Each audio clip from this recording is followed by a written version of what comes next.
দেশে ৩.৫ বছরের বেশি সময় ধরে উচ্চ মূল্যস্ফীতি জেঁকে বসেছে।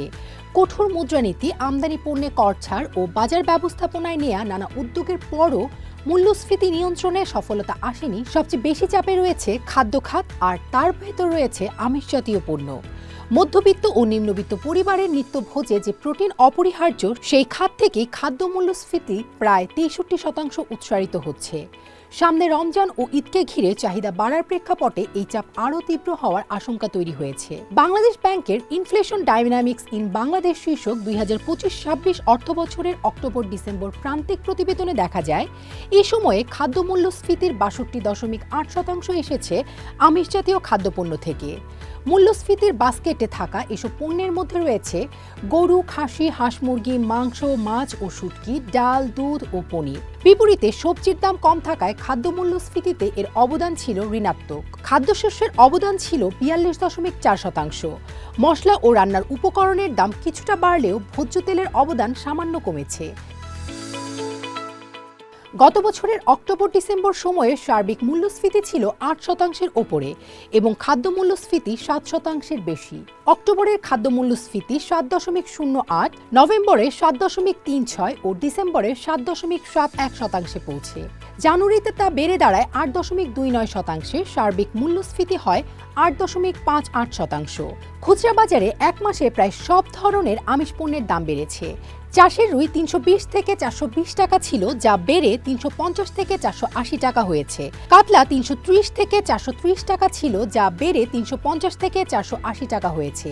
তেলাপিয়া ১৭০ থেকে ২৫০ টাকা ছিল, যা বেড়ে ২০০ থেকে ২৫০ টাকায় উঠেছে। ব্রয়লার মুরগি ১৭০ থেকে ১৮০ টাকা ছিল, যা ১৮০ থেকে ২০০ টাকা হয়েছে। সোনালী ৩০০ থেকে ৩২০ টাকা ছিল, যা ৩৩০ থেকে ৩৫০ টাকা, এবং দেশি মুরগি ৫৬০ টাকা থেকে ৬০০ টাকা ছিল, যা ৬৫০ থেকে ৭০০ টাকায় বিক্রি হচ্ছে। গরুর মাংস ছিল ৭২০ থেকে ৭৮০ টাকা, যা বেড়ে দাঁড়িয়েছে ৭৫০ থেকে ৭৮০ টাকা, এবং খাসির মাংস ১১০০ থেকে ১২৫০ টাকা ছিল, যা বেড়ে দাঁড়িয়েছে ১২০০ থেকে ১৩০০ টাকায়। বাংলাদেশ ব্যাংকের সাবেক প্রধান অর্থনীতিবিদ ও institution for inclusive finance and ডেভেলপমেন্টের নির্বাহী পরিচালক ডক্টর মুস্তফাকে মুজেরি বণিক বার্তাকে বলেন, আমরা দেখেছি নীতি সুদ হার বাড়িয়েও মূল্যস্ফীতি আকাঙ্ক্ষিত মাত্রায় কমানো সম্ভব হয়নি। ফলে এক্ষেত্রে মূল্যস্ফীতি নিয়ন্ত্রণের জন্য সরকারের গৃহীত নীতি পুনর্বিবেচনা করা প্রয়োজন। রমজান মাসকে কেন্দ্র করে এরই মধ্যে আমিষ জাতীয় খাদ্যপণ্যের দাম বাড়তে শুরু করেছে। মূল্যবৃদ্ধির এ ধারা অব্যাহত থাকলে এটি মূল্যস্ফীতিকে আরও উস্কে দেবে। আগামীকাল নতুন রাজনৈতিক সরকার দায়িত্ব নিতে যাচ্ছে। নতুন এই সরকারকে যথাযথ বাজার ব্যবস্থাপনার মাধ্যমে মূল্যস্ফীতি নিয়ন্ত্রণের উদ্যোগ নিতে হবে।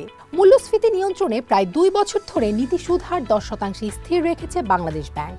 ফলে ঋণের সুদ ১৪ থেকে ১৫% পৌঁছেছে। তবুও মূল্যস্ফীতি প্রত্যাশিত মাত্রায় নামেনি, বরং বিনিয়োগে স্থবিরতা দেখা দিয়েছে। বিশেষজ্ঞদের মতে কেবল সুদ হার নয়, বাজার ব্যবস্থাপনা, পরিবহনে চাঁদাবাজি নিয়ন্ত্রণ, শুল্কনীতির যৌক্তিককরণ ও একচেটিয়া প্রভাব কমানোর মতো কাঠামোগত সংস্কার জরুরি। নতুন সরকারের জন্য মূল্যস্ফীতি নিয়ন্ত্রণ এখন সবচেয়ে বড় নীতিগত চ্যালেঞ্জ হয়ে দাঁড়িয়েছে। বিশ্বব্যাংকের ঢাকা কার্যালয়ের সাবেক প্রধান অর্থনীতিবিদ ডক্টর জাহিদ হোসেন বণিক বার্তাকে বলেন, খাদ্য মূল্যস্ফীতির যে চিত্র দেখা যাচ্ছে সেটি কাঠামোগত কারণে।